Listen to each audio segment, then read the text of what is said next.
নেশা বিরোধী অভিযান। গতকাল রাতে যাত্রাপুর থানার পুলিশ গোপন খবরের ভিত্তিতে কাঠালিয়া পঞ্চায়েত এলাকার খাদ্দাখলা গ্রামের অভিযান চালায়। ওই গ্রামের বাসিন্দা মঞ্জিল হোসেনের বাড়িতে তল্লাশি চালিয়ে পুলিশ বাড়ির উঠোনের মাটির নিচ থেকে বস্তাবন্দি প্রায় 25 কেজি শুকনো গাঁজা উদ্ধার করে। গ্রেফতার করা হয় বাড়ির মালিক মঞ্জিল হোসেনকে।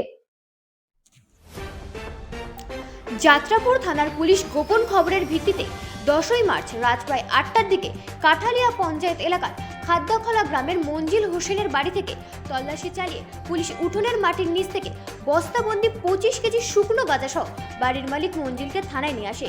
এই খবর জানাজানি হতেই যাত্রাপুর থানার ওসি সিদ্ধিকান্ত বর্ধন জানান যে দীর্ঘদিন ধরে এই কুখ্যাত নেশা বিভিন্ন স্থানে পাচার করার অভ্যাস ছিল। মঙ্গলবার রাত 7:30টার দিকে তাদের কাছে খবর আসে। খবর পেয়ে তড়িঘড়ি ছুটে যায় দুই সাব ইন্সপেক্টর বিজয় চক্রবর্তী, প্রসেনজিৎ দেবনাথ সহ অন্যান্য পুলিশ ও টিএসআর জওয়ানকে নিয়ে তার বাড়ি ঘেরাও করা হয়।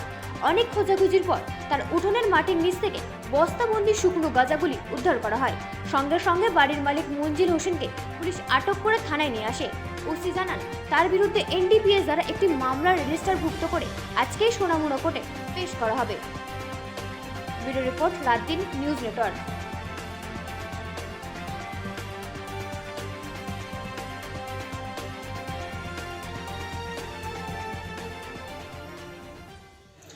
গতকাল রাতে 8:30টায় আমরা একটা গোপন খবরের ভিত্তিতে কাঠালিয়ার কাদ্দাকলা অঞ্চলে মঞ্জিল হোসেন, বাবার নাম আলফু মিয়া, তার বাড়িতে আমরা রেড করি এবং সার্চ করি। এবং সার্চ করার সময় আমরা তার বাড়ির উঠানের নিচ থেকে প্রায় আমরা 25 কেজি গাঁজা, দুইটা বস্তার মধ্যে 25 কেজি গাঁজা আমরা উদ্ধার করতে সক্ষম হয়েছি এবং এগুলো আমরা সিজ করছি। এবং মঞ্জিল মিয়া, বাড়ির মালিক, তার বিরুদ্ধে আমরা যাত্রাপুর থানায় একটা মামলা নেই, এনডিপিএস মামলা নেই, মামলার নাম্বার 10/2026, এবং তাকে আজকে আমরা কোর্টে প্রেরণ করি। রাত তখন কটা স্যার? 8:30, হ্যাঁ, 8:30, 9টা।